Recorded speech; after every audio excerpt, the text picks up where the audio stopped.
अस्सलाम वालेकुम dear students. Next lecture जो है ये लिमिटिंग रिएजेंट और एक्सेस ऑफ रिएजेंट जो है इसको डिस्कस करते हैं। ये भी एक इम्पॉर्टेंट टॉपिक है, इसको जो है किस तरह पहचानना है। तो ये लिमिटिंग रिएजेंट जो है द रिएजेंट जो है which consume earlier during a chemical reaction is known as limiting reagent and the reagent which retain at the end of chemical reaction is known as excess of reagent. Question ये मतलब ये कि different types of paper में ये question introduce हुए हैं कि which of the following act as a limit which of the following act as a limiting reagent. Following act as a limiting reagent. इनमें से जो है कौन सा limiting reagent काम करता है? Let's suppose उन्होंने ऑप्शन ये है कि ये नाइट्रोजन है, you have to treat with hydrogen, you will get 2 mole of ammonia. ये A ऑप्शन है, B है, C है और ये D है। सो यहाँ पे नाइट्रोजन, हाइड्रोजन, अगर आप देखिए हाइड्रोजन, अमोनिया और नन ऑफ द एबो। तो इसमें जो है आप लोग ये पॉइंट जो है मेरा कि ये क्वेश्चन जो है 3 पेपर में आया है, 11 और 13 और 15 के पेपर में ये प्रेजेंट है। एंड देयर इज नन जो है इसमें क्या है, ये क्वांटिटी जो है बैलेंस केमिकल इक्वेशन है, there is no limiting reagent, इसमें कोई लिमिटिंग रिएजेंट डिस्क्राइब नहीं होगा। तो जो स्टोइकोमेट्रिक क्वांटिटी हो तो उसमें जो है आप लोगों के पास कभी भी लिमिटिंग रिएजेंट डिस्क्राइब नहीं होता है। जब the quantity of the reactant क्या गिवन हो, नॉन स्टोइकोमेट्रिक गिवन हो, नॉन स्टोइकोमेट्रिक वैल्यूज गिवन हो। लेट्स सपोज जो है ये नाइट्रोजन है and if it combine with the 3 moles of hydrogen you will get 2 mole of ammonia जो है यहाँ पे प्रोड्यूस होगा। अगर मैं यहाँ पे ये लिखूँ कि मुझे जो है 1 मोल ऑफ द नाइट्रोजन दिया जाए 3 मोल ऑफ हाइड्रोजन, तो ये अमाउंट स्टोइकोमेट्रिक है, there is no limiting reagent. अगर मुझे यहाँ पे ये कहा जाए कि 10 मोल कंबाइन होता है 30 मोल के साथ, विच of the following act is a limiting reagent, यहाँ पे भी कोई लिमिटिंग रिएजेंट नहीं है। अगर मुझे ये कहा जाए कि 25 mole of the nitrogen are allowed to react with 75 mole of hydrogen, तो ये भी 1:3 है, तो यहाँ पे भी कोई लिमिटिंग रिएजेंट नहीं होगा। अगर मुझे ये कहा जाए कि 250 मोल of nitrogen is allowed react with the 750 मोल, तो ये भी यहाँ पे कोई लिमिटिंग रिएजेंट डिस्क्राइब नहीं होगा। तो जहाँ पे भी आपके पास रिएक्टेंट की क्वांटिटी 1:3 के साथ कम्बिनेशन में in case of ammonia given हो तो there will be no limiting reagent, इसमें कोई लिमिटिंग रिएजेंट नहीं होगा। लेकिन अगर क्वेश्चन आपको ये दिया जाए कि if we have a container और इस कंटेनर में जो है नाइट्रोजन है और hydrogen is allowed to react to combine, और यहाँ पे ये दिया जाए कि लेट्स सपोज है 20 moles of nitrogen are allowed to react, मैं इसको एक्सप्रेस करता हूँ कि यहाँ पे जो है आप लोगों के पास 70 मोल्स ऑफ हाइड्रोजन। आइडेंटिफाई करें कि इसमें लिमिटिंग रिएजेंट कौन सा है। तो अगर आप देखें ये 20 मोल्स ऑफ द नाइट्रोजन है और 70 मोल्स ऑफ हाइड्रोजन है, मैंने इसको किस तरह, मैंने यहाँ पे आना है, नाइट्रोजन को देखें और यहाँ पे हाइड्रोजन को देखें, ये नाइट्रोजन हाइड्रोजन है। अगर मुझे 1 के लिए 3 चाहिए तो 20 मोल ऑफ नाइट्रोजन के लिए मुझे क्या चाहिए, 3 टाइम ऑफ 20 चाहिए कि नहीं, तो 3 टाइम मल्टीप्लाइड तो ये 60 मोल। मेरे पास यहाँ पे अवेलेबल कितना है, यहाँ पे 70 है। इसका मतलब ये है कि अगर मेरे पास यहाँ पे 60 है तो ये 20 मोल इससे 60 मोल कंज्यूम करेगा और 10 मोल अनरिएक्टेड रह जाएगा। तो 10 मोल क्या होगा, वो अनरिएक्टेड रह जाएगा, ये एक्सेस में रह जाएगा और ये जो है इससे कंज्यूम करेगा। तो मेरा लिमिटिंग रिएजेंट जो होगा वो क्या होगा, वो नाइट्रोजन जो है यहाँ पे डिस्क्राइब होगा। अ रिएजेंट विच कंज्यूम, तो जो पहले कंज्यूम होगा इसमें नाइट्रोजन कंज्यूम होगा और जो रिटेन होगा वो आप लोगों के पास क्या होगा, हाइड्रोजन जो है यहाँ पे रिटेन हो जाएगा। So the reagent which retain at the end of chemical reaction is known as a excess of reagent. तो यहाँ पे लिमिटिंग रिएजेंट नाइट्रोजन जो है डिस्क्राइब किया जाएगा। सेकंड केस, ये तो फर्स्ट केस हो गया। सेकंड केस में मैं क्या करता हूँ कि ये मेरे पास एक कंटेनर है और इस कंटेनर में नाइट्रोजन है, hydrogen are allowed to mix up, इसको मिक्सअप करता हूँ। यहाँ पे जो है अगर मैं यहाँ पे लिख देता हूँ कि let's suppose 30 mole of the nitrogen, 30 mole of nitrogen मैंने लिया है और यहाँ पे 100 मोल जो है, अगर आप लोग देखें 100 मोल ऑफ हाइड्रोजन जो है यहाँ पे मैं ले रहा हूँ। 100 मोल ऑफ हाइड्रोजन और 30 mole of nitrogen are allowed to mix up. Identify करें which of the following act is a limiting reagent, इसमें से कौन सा जो है इज अ लिमिटिंग रिएजेंट जो है यहाँ पे काम करता है। तो आपने क्या करना है, बैलेंस केमिकल इक्वेशन की तरफ आना है और बैलेंस केमिकल इक्वेशन में ये नाइट्रोजन है, आप इसको देखिए, इस क्वेश्चन को सॉल्व करते हैं और यहाँ पे ये 3 मोल्स ऑफ हाइड्रोजन है। यहाँ पे 1 के लिए मुझे क्या चाहिए, 3 चाहिए। तो अगर ये 30 है, अगर ये 30 है तो 30 के लिए मुझे क्या चाहिए, 30 मल्टीप्लाइड 3 होगा, तो मुझे यहाँ पे चाहिए 90 मोल। यहाँ पे क्या चाहिए, 90 मोल। यहाँ पे तो 100 अवेलेबल है, इसका मतलब ये कि 90 कंज्यूम होगा और 10 अनरिएक्टेड रह जाएगा। तो यहाँ पे मेरे पास क्या है, ये मेरे पास एक्सेस हो गया और ये मेरे पास लिमिटिंग रिएजेंट जो है यहाँ पे डिस्क्राइब होगा। तो जो अमाउंट स्टोइकोमेट्रिक होती है वो अमाउंट कंज्यूम हो जाती है, और जो मतलब ये कि जो अमाउंट ऑफ द रिएक्टेंट जो है नॉन स्टोइकोमेट्रिक होती है वो रिटेन हो जाती है। तो जिसकी क्वांटिटी रिटेन हो जाती है वो एक्सेस है, और जिसकी क्वांटिटी जो है वो कंज्यूम हो जाती है वो लिमिटिंग रिएजेंट जो है यहाँ पे डिस्क्राइब होता है। एक अनदर केस को यहाँ पे डिस्क्राइब करता हूँ कि ये नाइट्रोजन है और यहाँ पे जो है ये हाइड्रोजन यहाँ पे डिस्क्राइब करता हूँ। अगर आप लोग देखें, अगर मैं आपको ये कहूँ कि मेरे पास यहाँ पे क्या है, यहाँ पे जो है 200 मोल ऑफ द नाइट्रोजन कंबाइन करता हूँ और यहाँ पे 200 मोल ऑफ हाइड्रोजन जो है इन दोनों को कंबाइन करता हूँ। आइडेंटिफाई करें which of the following is a limiting reagent, इसमें कौन सा लिमिटिंग रिएजेंट होगा। तो अगर आप लोग देखें ये nitrogen if it combine with hydrogen you will get 2 mole of ammonia, यहाँ पे 2 मोल ऑफ अमोनिया प्रोड्यूस होता है। अगर मैं 1 करता हूं तो ये 3, अगर मैं 200 कर लूं तो यहाँ पे ये क्या होगा, ये 600 चाहिए मुझे। 600 1 के लिए 3 चाहिए तो 200 के लिए कितना चाहिए 600, लेकिन यहाँ पे कितना अवेलेबल है, यहाँ पे तो 200 अवेलेबल है, 400 डिफिशिएंट है। तो यहाँ पे हाइड्रोजन क्या होगा, हाइड्रोजन लिमिटिंग रिएजेंट होगा और नाइट्रोजन जो है ये एक्सेस ऑफ रिएजेंट डिस्क्राइब होगा। तो ये जो है अगर आप लोग देखें, अब यहाँ पे मैं एक स्टेटमेंट मुझसे इस तरह के क्वेश्चन मिलते हैं कि जब equal number of moles given हो, if equal number of moles जो है of moles of reactants are given हो, रिएक्टेंट्स आर गिवन, सो आसान सा पॉइंट ये है then the limiting reagent, तो आप लोगों ने limiting reagent, then the limiting reagent will be the one, will be बस directly उसको solve करें, will be the one having will be the one जो है will be the one having जो है having greater molar coefficient, having greater molar coefficient, जिसका molar coefficient जो है ज्यादा होगा वही आपका limiting reagent डिस्क्राइब होगा। अच्छा, इसका molar coefficient क्या है, 1 है, इसका molar coefficient क्या है, ये 3 है। तो जिसका मोलर कोफिशिएंट ज्यादा होगा यही लिमिट, लेकिन ये उस केस में कि अगर इनके equal number of mole given हो। तो if equal number of mole given हो then the limiting reagent will be the one having greater molar coefficient. Let's suppose ये A है और ये B है, यहाँ पे अगर आप देखें तो यहाँ पे जो है इन दोनों को कंबाइन करता हूँ और यहाँ पे जो है प्रोडक्ट बनता है, यहाँ पे जो है 5 है, यहाँ पे जो है ये 2 है। मैं आपको ये कहूँ कि मैंने क्या किया है कि मैंने 500 mole of A and 500 mole of B, ये दोनों नंबर ऑफ मोल इक्वल है कि नहीं, इन दोनों को मिक्सअप करता हूं। विच ऑफ द फॉलोइंग, आसान सा पॉइंट ये है कि जिसका मोलर कोफिशिएंट ज्यादा होगा वही लिमिटिंग रिएजेंट जो है डिस्क्राइब होगा। तो इसमें A लिमिटिंग रिएजेंट डिस्क्राइब होगा और B जो है वो एक्सिस ऑफ रिएजेंट जो है डिस्क्राइब किया जाएगा। तो ये एक पॉइंट है कि if equal number of moles of reactant are given then the limiting reagent with the one having greater molar coefficient, जिसका molar coefficient सबसे ज्यादा होगा उसको limiting reagent डिस्क्राइब किया जाएगा। लेट्स सपोज अगर मैं यहाँ पे एक और एग्जांपल को कर लूँ कि ये hydrogen is allowed to react with the chlorine, you will get 2 mole और 2 जो है यहाँ पे mole of hydrochloric acid produce होता है। If 1 mole of hydrogen is allowed to react with the 1 mole of chlorine, you will get 2 mole of HCl यहाँ पे produce होगा। अगर मैं आपको ये कहूँ कि मेरे पास एक कंटेनर है और उस कंटेनर में मैंने यहाँ पे क्या क्या है कि यहाँ पे हाइड्रोजन है और यहाँ पे क्लोरीन है, और इस कंटेनर में मैंने यहाँ पे मिक्सअप किया है 50 मोल ऑफ हाइड्रोजन और मैंने यहाँ पे मिक्सअप किया है 40 mole of chlorine. Which of the following act, मुझे 1 मोल के लिए 1 चाहिए तो 50 के लिए 50 चाहिए, लेकिन ये 50 है और ये 40 है। इट मीन्स यहाँ पे ये क्या है, ये स्मॉलर वैल्यू है, ये स्टोइकोमेट्रिक क्वांटिटी 50 से कम आ रहा है, तो मुझे तो 50 के लिए क्या चाहिए 50, लेकिन यहाँ पे तो अवेलेबल 40 है। तो ये क्या होगा, लिमिटिंग रिएजेंट होगा और ये जो है आप लोगों के पास excess of the reagent describe किया जाएगा। अगर मैं इस केस में जिसमें number of moles of both of the reactant are equal हो, ये नंबर ऑफ मोल जो है यहाँ पे यहाँ नंबर ऑफ मोल इक्वल है।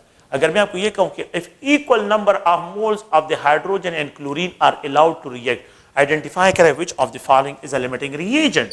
अगर मैं यहाँ पे ये लिखूं कि यहाँ पे जो है ये हाइड्रोजन है और यहाँ पे ये क्लोरीन है, 100 मोल ऑफ हाइड्रोजन और 100 मोल ऑफ क्लोरीन जो है अगर मैं ये अलाउ करके रिएक्ट करूं, मैंने नंबर ऑफ मोल को कंबाइन ले, तो if both have same coefficient, अगर इनके कोफिशिएंट सेम हो, so there is no limiting, the amount is stoichiometric, no limiting reagent का कंसेप्ट यहाँ पे अप्लाई होगा। नो लिमिटिंग रिएजेंट इसमें अवेलेबल होगा if equal number of mole, अगर मोलर कोफिशिएंट सेम हो, and if the molar coefficient are different हो तो और इनके इक्वल नंबर मिक्सअप हो, the limiting reagent with the one having greater molar coefficient, जिसका मोलर कोफिशिएंट सबसे ज्यादा होगा वही आप लोगों के पास जो है लिमिटिंग रिएजेंट डिस्क्राइब किया जाएगा। तो ये अगर आप लोग देखें लिमिटिंग रिएजेंट में जब भी the quantity of the reactor non stoichiometric हो तो फिर लिमिटिंग रिएजेंट का कंसेप्ट उस पर अप्लाई होता है। एक अनदर रिलेशन है जिसको जो है यहाँ पे मास मास रिलेशनशिप से इसको डिस्क्राइब करता हूँ कि मास मास रिलेशनशिप है। लेट्स सपोज है ये hydrogen is allowed to react with oxygen, you will get 2 mole of water जो है यहाँ पे आप लोगों के पास प्रोड्यूस होता है। If the hydrogen is allowed to react with the oxygen you will get 2 mole of water जो है यहाँ पे ये प्रोड्यूस होता है। वी कैन आल्सो राइट जो है 2 मोल इस रिएक्ट यहाँ पे जो है इसको 1 mole and we can also write is that 2 mole of water produce होता है। ये it is also equal to 4 gram, ये 4 ग्राम के बराबर। It is also equal to 32 gram और यहाँ पे जो है 36 ग्राम ऑफ वाटर प्रोड्यूस होता है। अगर आप देखें, अगर मैं ये कहूं कि 4 ग्राम 32 ग्राम के साथ कंबाइन होता है एक कंटेनर में, तो ये अमाउंट स्टोइकोमेट्रिक है। There is no limiting reagent, इसमें कोई लिमिटिंग रिएजेंट डिस्क्राइब नहीं होगा कि यहाँ पे द क्वांटिटी क्या है, ये स्टोइकोमेट्रिक क्वांटिटी 4 ग्राम और 32 ग्राम है, ये स्टोइकोमेट्रिक क्वांटिटी है। अगर मैं ये कहूं कि 40 ग्राम और 320 ग्राम कंबाइन होते हैं तो ये भी स्टोइकोमेट्रिक अमाउंट है। अगर मैं ये कहूं कि 0.4 ग्राम 3.2 ग्राम के साथ कंबाइन होता है, ये भी स्टोइकोमेट्रिक अमाउंट है। अगर मैं ये कहूं कि 2 ग्राम कंबाइन होता है 16 ग्राम ऑफ हाइड्रोजन, ये हाफ कर लेते, ये भी हाफ हो गया, ये भी स्टोइकोमेट्रिक, देयर इज नो। अगर मैं ये कहूं कि 1 ग्राम जो है 8 ग्राम ऑफ हाइड्रोजन ऑक्सीजन के साथ कंबाइन होता है, ये स्टोइकोमेट्रिक है। 1 ग्राम ऑफ हाइड्रोजन 8 ग्राम के साथ कंबाइन होता है, 9 ग्राम ऑफ वाटर प्रोड्यूस होता है, ये स्टोइकोमेट्रिक क्वांटिटी है। There is no limiting reagent, इसमें कोई लिमिटिंग रिएजेंट नहीं है। द फर्स्ट केस ये है कि अगर मास मास में अगर मैं यहां पे ये हाइड्रोजन है और ये ऑक्सीजन है, वाटर की बात कर रहा हूं कि लेट सपोज करते हैं कि if we allow 10 gram of, बल्कि मैं इस तरह लिख देता हूं कि 8 ग्राम ऑफ हाइड्रोजन, अगर मैं 8 gram of hydrogen is allowed to react with 32 gram of oxygen, identify करें which of the following is a limiting reagent. आपने इस इक्वेशन की तरफ आना है। अगर आप देखिए 4 ग्राम के लिए मुझे कितना चाहिए, 4 ग्राम के लिए 4 ग्राम ऑफ हाइड्रोजन के लिए मुझे 32 चाहिए। अगर ये 8 ग्राम हो जाए तो फिर तो मुझे 64 चाहिए, लेकिन यहां पे 8 ग्राम के लिए कितना अवेलेबल है, 32, तो 32 लिमिट में है। तो मतलब ये है कि यहां पे ऑक्सीजन क्या होगा, ऑक्सीजन जो है ये लिमिटिंग रिएजेंट होगा और ये आप लोगों के पास excess of the reagent describe किया जाएगा। तो यहां पे जो स्टोइकोमेट्रिक से जिसकी क्वांटिटी एक्सीड करे वो एक्सेस है, और जिसकी स्टोइकोमेट्रिक वैल्यू पे जो इस रिएक्टेंट की वैल्यू आ जाती है तो वो आप लोगों के पास क्या डिस्क्राइब किया जाएगा, यहाँ पे आप लोगों के पास ये लिमिटिंग रिएजेंट डिस्क्राइब किया जाएगा। तो इसमें ऑक्सीजन है। सेकंड केस में अगर आप लोग देखें कि यहाँ पे जो है आप लोगों के पास कंटेनर है और इसमें हाइड्रोजन और ये ऑक्सीजन को मैं अलाउड टू मिक्सअप, इन दोनों को क्या करता हूँ, ये मिक्सअप करता हूँ और यहाँ पे जो है मैं 8 ग्राम ऑफ द हाइड्रोजन लेता हूँ और यहाँ पे जो है मैं ऑक्सीजन की जो है, अगर आप लोग देखें ये 8 ग्राम ऑफ हाइड्रोजन है, या चले 10 ग्राम ऑफ हाइड्रोजन लेते हैं, 10 ग्राम ऑफ हाइड्रोजन में लेता हूं और यहां पे 100 ग्राम ऑफ ऑक्सीजन लेते हैं। आइडेंटिफाई करें कि which of the following is a limiting reagent. इनमें किस जो है आप लोगों के पास किसकी जो है कौन सा लिमिटिंग रिएजेंट होगा। देखिए 4 ग्राम के लिए मुझे 32 चाहिए 4 ग्राम के लिए मुझे 32 चाहिए। 8 ग्राम के लिए मुझे कितना चाहिए, 8 ग्राम के लिए मुझे जो है यहां पे अगर आप लोग देखें तो ये 64 ग्राम चाहिए। और अगर ये 10 ग्राम आ जाए तो 4 डबल हो गया, तो ये डबल हो गया, यहाँ पे सिर्फ 2 इंक्रीज आ गया है। यहाँ पे कितना इंक्रीज आ रहा है, 2 इंक्रीज आ रहा है। तो अगर ये 10 ग्राम जो है तो 8 ग्राम के लिए अगर आप इसको क्रॉस कर लेते हैं, मतलब ये कि क्रॉस मल्टीप्लिकेशन करें और आप लोग इससे वैल्यूज फाइंड आउट करते हैं, तो यहाँ पे 4 ग्राम के लिए जो है यहाँ पे 4 से जब ये 8 कर लेते हैं ये डबल हो जाता है, ये भी डबल हो जाता है। लेकिन मैंने यहाँ पे क्या किया, जस्ट ओनली 2 इंक्रीज देके आया, तो 2 इंक्रीज अगर देके आता हूँ तो यहाँ पे 16, तो ये राउंड अबाउट ये आप लोगों के पास 80 ग्राम होगा। 80 ग्राम ऑफ द ऑक्सीजन जो है इसके लिए, क्योंकि 16 डिफरेंस आएगा। अगर आप लोग देखें हाइड्रोजन के 10 ग्राम के लिए मुझे 80 ग्राम चाहिए, हाइड्रोजन के 10 ग्राम के लिए मुझे 80 ग्राम ऑफ द ऑक्सीजन चाहिए, लेकिन ऑक्सीजन यहाँ पे कितना अवेलेबल है, 100 ग्राम, तो इससे 80 ग्राम तो कंज्यूम हो जाएगा while 20 ग्राम अनरिएक्टेड रह जाएगा, एक्सेस रह जाएगा। तो hydrogen is describe as a limiting reagent और ऑक्सीजन इज डिस्क्राइब यहाँ पे एक्सेस ऑफ द रिएजेंट जो है इसको डिस्क्राइब किया जाएगा। अच्छा, एक थर्ड केस ये है कि अगर हम एक थर्ड केस में जो है कि यहाँ पे ये हाइड्रोजन है, if we have to allow hydrogen and oxygen, इनको अलाउ करते हैं और यहाँ पे मैं लिखता हूँ कि लेट्स सपोज जो है यहाँ पे जो है इसको एक्सप्रेस करता हूँ कि यहाँ पे जो है 20 gram of hydrogen is allowed to react with 20 gram of oxygen, which of the following will act as a और जो है इसमें कौन सा एज ए लिमिटिंग रिएजेंट, ये थर्ड केस है। दोनों के इक्वल मासेस, दोनों रिएक्टेंट के क्या की है, इक्वल मासेस दी है, दोनों रिएक्टेंट के इक्वल मासेस दी है।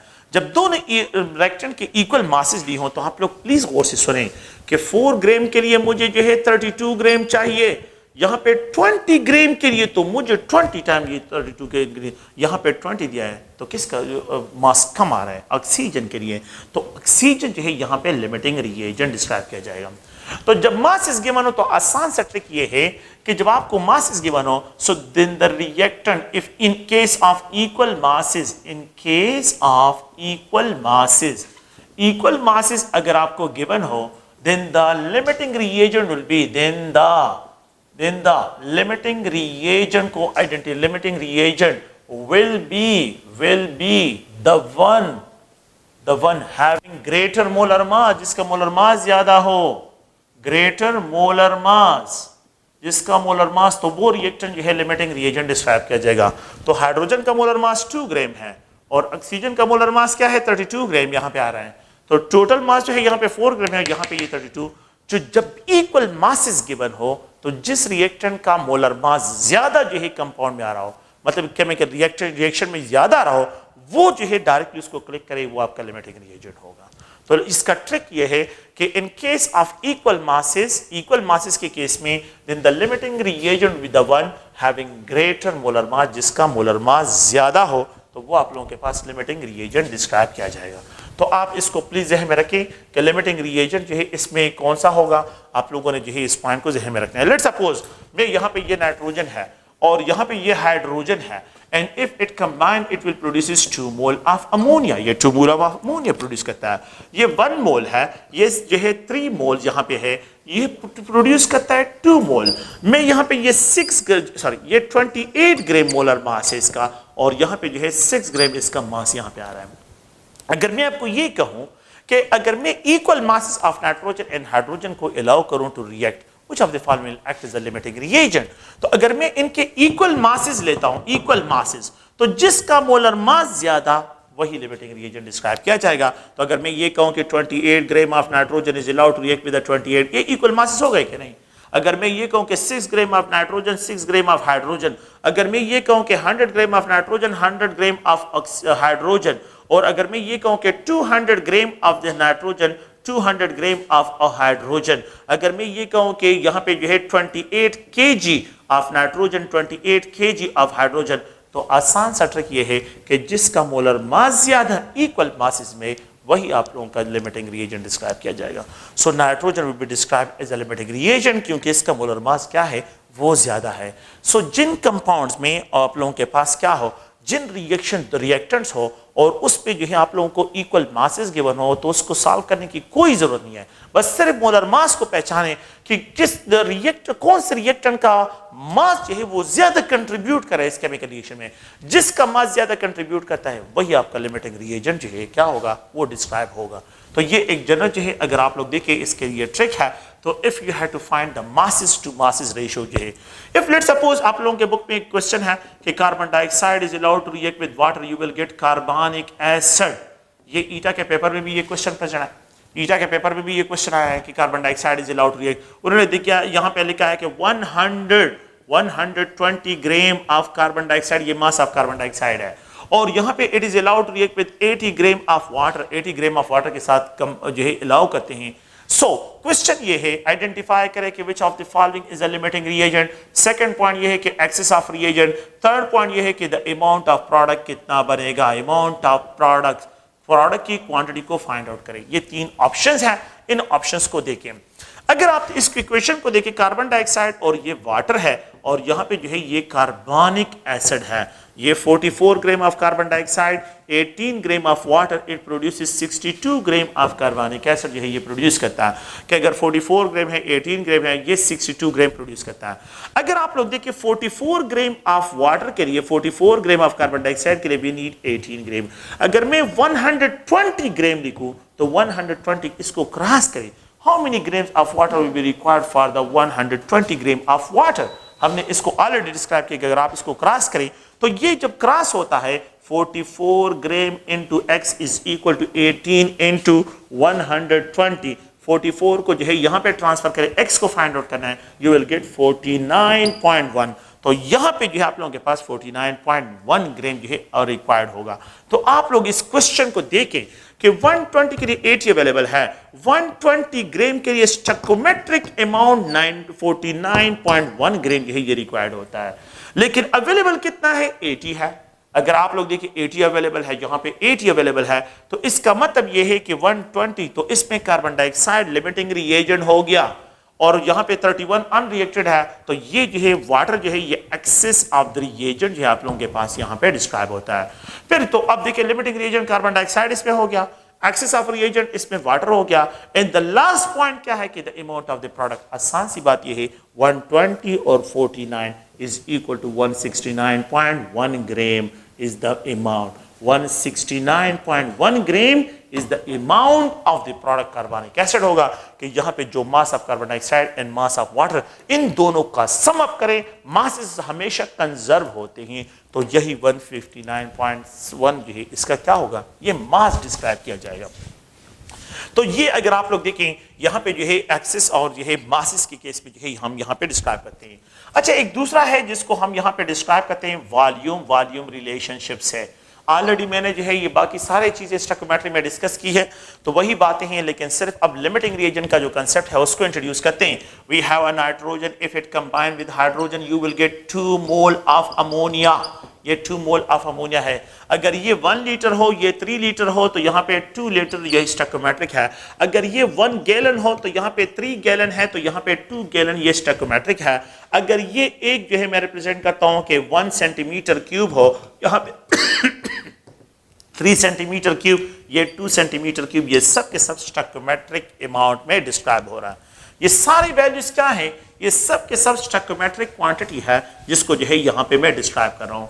अगर आप लोग देखें, मैं यहाँ पे 3 केसेस को डिस्कस करता हूँ। द फर्स्ट केस ये है कि अगर मेरे पास ये कंटेनर है और इस कंटेनर में नाइट्रोजन और हाइड्रोजन को मिक्सअप करता हूँ। अच्छा, मैं यहाँ पे लेता हूँ जो है, यहाँ पे रिप्रेजेंट करता हूँ 30 लीटर ऑफ द नाइट्रोजन, और यहाँ पे ले जाता हूँ कि यहाँ पे 100 litre of hydrogen are allowed to mix up. Which of the following will act as a limiting reagent? Which of the following act as a जो है एक्सेस ऑफ रिएजेंट है? तो आप फिर यहाँ पे आ जाएं, नाइट्रोजन है और यहाँ पे हाइड्रोजन है और यहाँ पे ये 2 मोल ऑफ अमोनिया। अगर आप देखिए 1 के लिए मुझे कितना चाहिए, 3 चाहिए। अगर ये 30 हो जाए तो ये तो 90 मुझे चाहिए। यहाँ पे कितना लीटर है, 100 है, तो 90 चाहिए, 100 अवेलेबल है, तो 90 कंज्यूम हो जाएगा, 10 अनरिएक्टेड रह जाएगा। तो ये जो है एक्सेस होगा, एक्सेस ऑफ रिएजेंट, और ये लिमिटिंग रिएजेंट आपके पास डिस्क्राइब किया जाएगा, लिमिटिंग रिएजेंट डिस्क्राइब किया जाएगा। So which of the following will act as a limiting reagent? Second point ये है कि ये मेरे पास एक कंटेनर है और इसमें जो है नाइट्रोजन है और यहाँ पे हाइड्रोजन है, एंड इफ वी अलाउ, मैं यहाँ पे डिस्क्राइब करता हूँ कि लेट्स सपोज जो है यहाँ पे 200 litre of the nitrogen are allowed to mix up with the 400 litre of hydrogen. 400 litre of hydrogen के साथ में which of the following act as a limiting reagent? आप देखें, फिर वही बात है कि 1 लीटर के लिए 3 चाहिए, तो अगर ये 200 लीटर हो तो मुझे 600 चाहिए। 2 मल्टीप्लाइड 3 होगा कि नहीं, तो 2 मल्टीप्लाइड 3 इज इक्वल टू 60। तो ये अगर आप लोग देखें तो ये 600 जो है आप लोगों के पास यहाँ पे होगा, मुझे तो 600 चाहिए। अवेलेबल कितना है, 4 लीटर है, तो 400 लीटर है, ये तो कम है, इसमें 200 लीटर मिसिंग है, तो ये आप लोगों का क्या होगा, लिमिटिंग रिएजेंट होगा, और ये एक्सेस ऑफ द रिएजेंट जो है यहाँ पे डिस्क्राइब किया जाएगा। यहाँ पे जो है एक लिमिटिंग रिएजेंट हाइड्रोजन और एक्सेस नाइट्रोजन, तो इन दोनों में से किसी भी रिएक्टेंट्स को आपको कंफ्यूज करने के लिए कोई भी दिया जा सकता है कि कौन सा लिमिटिंग है और कौन सा जो है इसमें excess of the reagent describe किया जाएगा। अगर आपको ये कहा जाए कि मेरे पास एक अनदर कंटेनर, लेट्स सपोज मैं यहाँ पे एक और पॉइंट्स को कंक्लूजन की तरफ लेके जाता हूँ कि ये नाइट्रोजन है and it is allowed to react with hydrogen, और यहाँ पे जो है 100 लीटर ऑफ नाइट्रोजन, 100 जो ये वॉल्यूम इक्वल है, इक्वल वॉल्यूम गिवन हो, अगर इक्वल वॉल्यूम यहाँ पे गिवन है तो मुझे जो है ये नाइट्रोजन और ये हाइड्रोजन को, अगर आप लोग देखिए 1 के लिए मुझे 3 चाहिए, 100 के लिए मुझे क्या चाहिए, 300, लेकिन 100 के लिए क्या अवेलेबल है, यहाँ पे 100 अवेलेबल है, इक्वल वॉल्यूम है। तो लिमिटिंग रिएजेंट क्या है, लिमिटिंग रिएजेंट इसमें हाइड्रोजन है।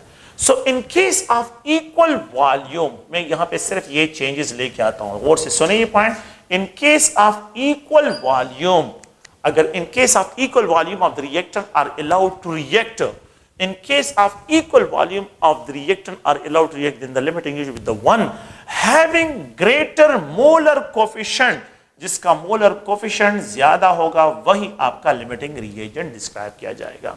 लेट्स सपोज अगर मेरे पास ये वाटर है, हाइड्रोजन है, ये ऑक्सीजन है और यहाँ पे जो है ये 2 मोल ऑफ वाटर बनता है। अगर मुझे ये कहा जाए कि 1000 litre of hydrogen, 1000 litre of oxygen, ये हाइड्रोजन हो गया और ये ऑक्सीजन है, are allowed to mix up, मैंने इसको देखना है। जिसका मोलर कोफिशिएंट ज्यादा होगा वही मेरा लिमिटिंग रिएजेंट डिस्क्राइब किया जाएगा।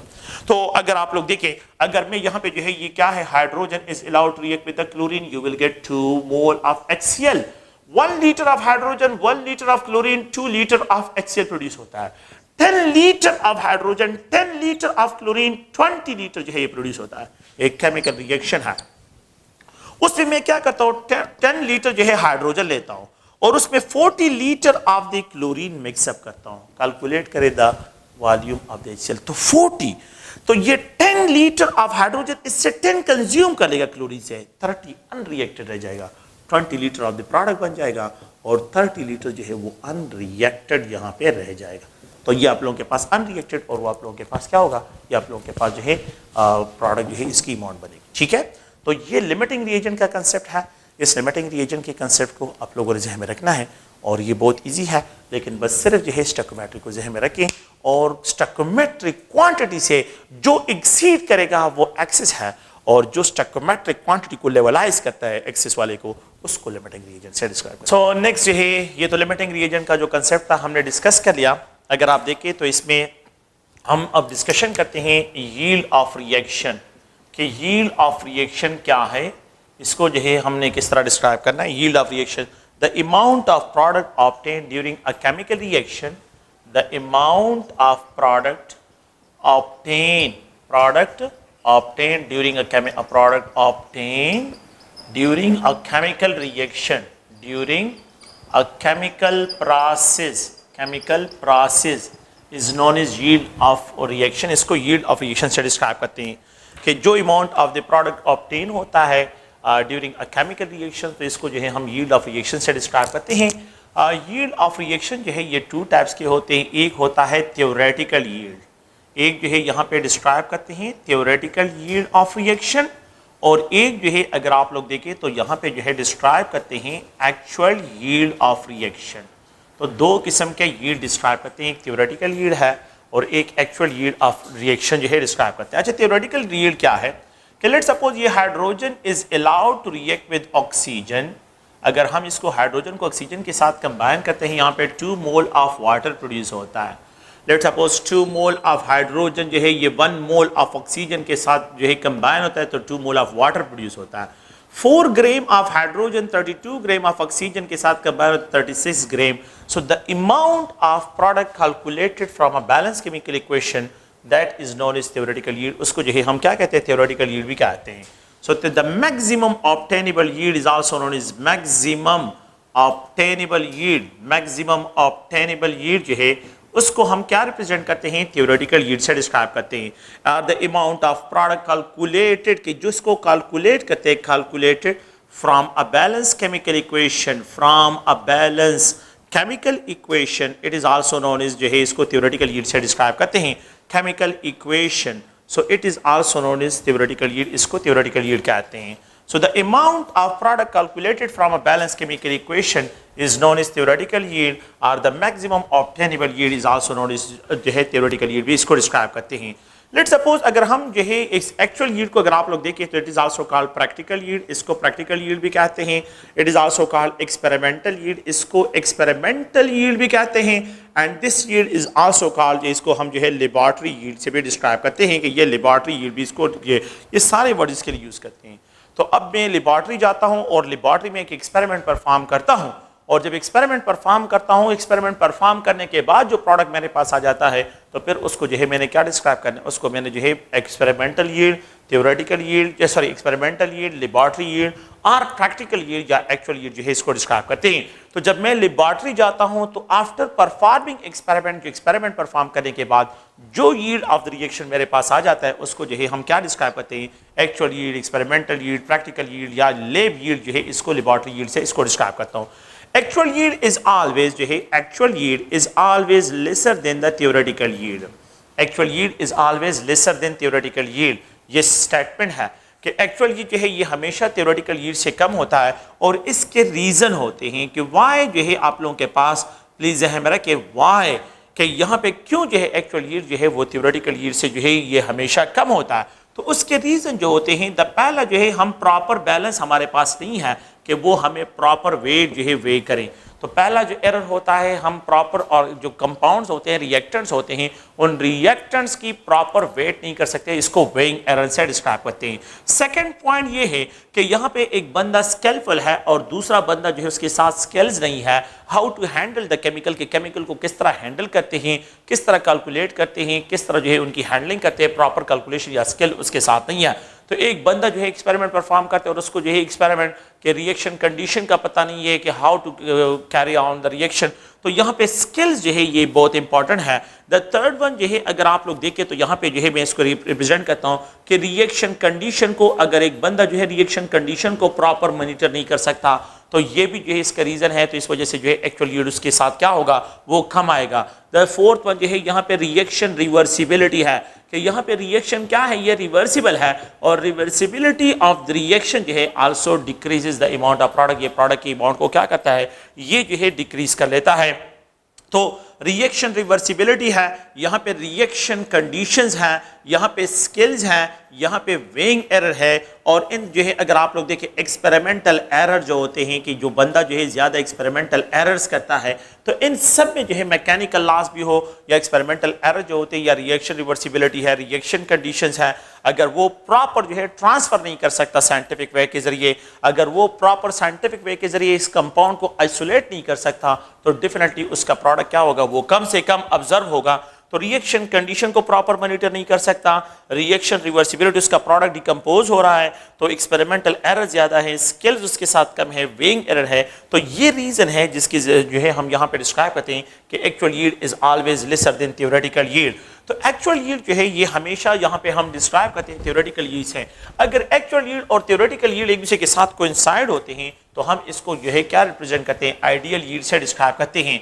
तो इनको हम जो है एक अनदर यील्ड से जिसको हम परसेंट यील्ड से डिस्क्राइब करते हैं। The efficiency of A chemical reaction is always describe in percent yield. The efficiency of a chemical reaction is always described and it is equal to the ratio of actual yield with the theoretical yield multiplied by 100। तो इसको जो है हम क्या represent करते हैं, percent yield से describe करते हैं। तो percent yield is the ratio of actual yield to theoretical yield into 100, actual yield by theoretical yield into 100 जो है यहाँ पे इसको डिस्क्राइब। लेट्स सपोज मैं एक एक्सपेरिमेंट स्टूडेंट 1 है, एक स्टूडेंट 2, स्टूडेंट 3, 3 एक्सपेरिमेंट जो एक स्टूडेंट को हम 3 डिफरेंट स्टूडेंट्स हैं और उनको एक्सपेरिमेंट परफॉर्म करते हैं और उनको कहते हैं कि आप 4 ग्राम और 32 ग्राम जो है ऑक्सीजन ले और ये 36। स्टूडेंट 1 ने एक्सपेरिमेंट परफॉर्म कर लिया तो उसके साथ उसने 4 ग्राम और 32 ग्राम को मिक्सअप कर लिया तो ही गॉट 43 बजाय ये कि 36 ग्राम आ जाए, उसके साथ 34 ग्राम आ जाता है। दूसरा स्टूडेंट जो है जब वो एक्सपेरिमेंट परफॉर्म करता है तो उसके साथ 32 ग्राम आ जाता है और थर्ड वाला एक्सपेरिमेंट जब परफॉर्म करता है तो ये 28 ग्राम जो है उसके पास आ जाता है। अच्छा, तो यहाँ पे इसने यील्ड जो है इसके साथ ज़्यादा है, इसके साथ यील्ड कम है और यहाँ पे यील्ड जो है अगर आप लोग देखें तो सबसे जो है कम डिस्क्राइब हो रहा है। तो मैंने इसको क्या करना है कि कहाँ पे ज़्यादा गलतियाँ हैं, तो 34 divide by 36 into 100 percent yield जो है यहाँ पे क्या होगा 32 डिवाइड बाय 36 into 100 और यहाँ पे परसेंट यील्ड जो है इसके लिए जो डिस्क्राइब होगा 28 जो है ग्राम और पर 36 ग्राम into 100 जो है यहाँ पे इसके लिए परसेंट यील्ड होगा।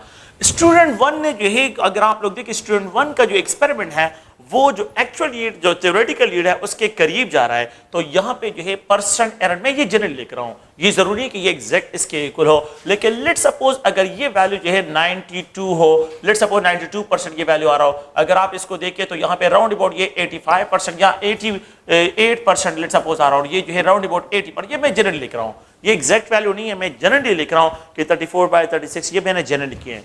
अगर आप देखें तो एक बंदे के साथ जो है 92% पर यहाँ पे परसेंट यील्ड आ रहा है, दूसरे के साथ जो है अगर आप देखें 88% है और अनदर के पास जो है 80% है। अच्छा, जिसके 92% है इट मींस यहाँ पे 8% लॉस आ रहा है, जिसके साथ जो है 88 है तो यहाँ पे 12% लॉस आ रहा है और जिसके साथ जो है 80% है तो यहाँ पे 20% जो है लॉस ऑब्जर्व हो रहा है। तो 20% लास्ट में मैक्सिमम एक्सपेरिमेंटल एरर होंगे और यहाँ पे 8% लास्ट में जो है यहाँ पे 8% लास्ट है, तो यहाँ पे एक्सपेरिमेंटल एरर जो है वो कम है। एक्सपेरिमेंटल एरर जितने इंक्रीज होते हैं परसेंट लॉस इंक्रीज होता है, और एक्सपेरिमेंटल एरर जितने कम होंगे तो यहाँ पे लो एक्सपेरिमेंटल परसेंट एरर जो है लो एक्सपेरिमेंटल एरर्स हैं, यहाँ पे एक्सपेरिमेंटल एरर इंक्रीज हो जाते हैं, और यहाँ पे जो है सबसे ज्यादा एक्सपेरिमेंटल एरर जो है अगर आप लोग देखें परसेंट एक्सपेरिमेंटल एरर यहाँ पे ज्यादा होते हैं।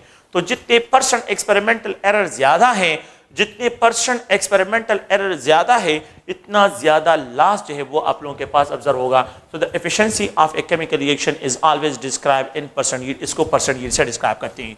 लेट्स सपोज ये कैल्शियम कार्बोनेट है और इस कैल्शियम कार्बोनेट को मैं हीट करता हूं, ये कार्बन डाइऑक्साइड गैस को तो रिलीज कर लेता है।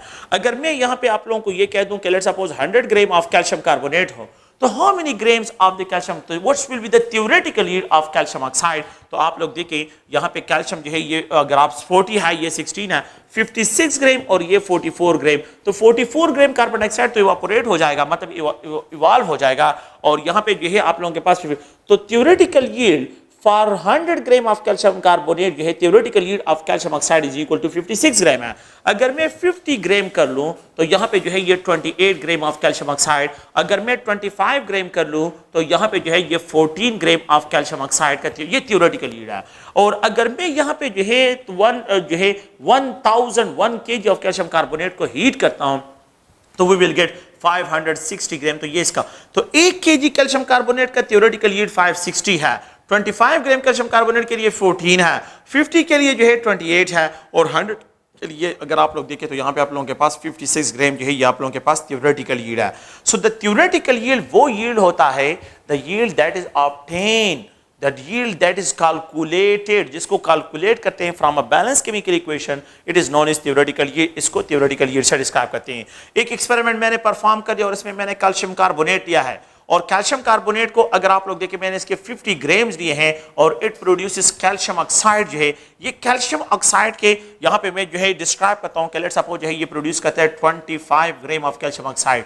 व्हाट इज, मैंने इसको हीट किया है, मैंने इसको क्या कि एक्सपेरिमेंट परफॉर्म किया है, इसको स्ट्रॉन्ग हीटिंग की है लेबोरेटरी में और it produce 25 gram. So what should be its percent yield, इसका परसेंट यील्ड क्या होगा, तो percent yield will be equal to, ये आप लोगों के पास एक्चुअल यील्ड है क्योंकि एक्सपेरिमेंट परफॉर्म करने के बाद है 25 ग्राम। 25 ग्राम जो है ये अगर आप लोग देखें तो ये जो है मैंने एक्सपेरिमेंट, मैंने इसके लिए थ्योरेटिकल यील्ड फाइंड आउट करना है, ये एक्चुअल यील्ड हो गया क्योंकि मैंने ये कहा कि 50 ग्राम ऑफ कैल्शियम कार्बोनेट को अगर मैं हीट करता हूं तो ये 25 ग्राम ऑफ कैल्शियम ऑक्साइड जो है ये प्रोड्यूस करता है। तो मैंने क्या करना है, मैंने जो है यहां पे आना है 50 ग्राम ऑफ कैल्शियम कार्बोनेट के लिए अगर आप लोग देखें theoretical yield of calcium oxide कितना आ रहा है, ये 28 है, और यहां पे मेरे पास एक्सपेरिमेंटल वैल्यू क्या है 25। तो यहां पे क्या करें, यहां पे 28 ग्राम जो है आप लोग लगा लें, 100 मल्टीप्लाई करें, इनका रेशियो निकालें, तो जितना रेशियो आप लोग के पास यहाँ पे वैल्यू आएगा वो आप लोगों के पास परसेंट यील्ड होगा। तो परसेंट यील्ड जो है जितना एक्चुअल यील्ड जो है थ्योरेटिकल यील्ड के जितना करीब इसके वैल्यू आ जाती है तो हम कहते हैं यहाँ पे एक्सपेरिमेंटल एरर्स कम है, और यहाँ पे जो है परसेंट यील्ड और एक्चुअल यील्ड जो है एक दूसरे के करीब आ रहे हैं। तो जितना एक्चुअल यील्ड और परसेंट यील्ड एक दूसरे के करीब आते हैं एक्सपेरिमेंटल एरर जो है वो आप लोगों के पास जो है डिक्रीज होते हैं, परसेंट यील्ड जो है ये आप लोगों के पास इंक्रीज ऑब्जर्व होता है। तो इफ अ केमिकल रिएक्शन हो और उसमें 4/5% जो है 4 बाय, अगर आप लोगों के पास क्या केमिकल रिएक्शन है, लेट्स सपोज जो है ये ए है और यहाँ पे जो है ये बी में यहाँ पे रिप्रेजेंट करता हूँ, इस रिएक्शन में ए जो है प्रोडक्ट में कन्वर्ट हो रहा है, इस रिएक्शन में जो आप लोगों के पास क्या है यहाँ पे एक्चुअल यील्ड जो है let's suppose is equal to 4/5 time of theoretical yield के बराबर है। So what should be the, इसके लिए जो मैं डिस्क्राइब करूंगा, so what should be its percent yield, इसका परसेंट यील्ड क्या डिस्क्राइब होगा। तो आप लोगों ने क्या करना है, आपने इस इक्वेशन को अगर आप लोग देखें तो मैं डायरेक्टली इस पॉइंट को भी लिख सकता हूं कि यहाँ पे जो है percent yield will be equal to, यहाँ पे percent yield actual yield is equal to 4/5 time, it means 4 में अगर आपके पास जो है मैं रिप्रेजेंट करता हूं कि थ्योरेटिकल यील्ड 5 है, अगर theoretical yield 5 है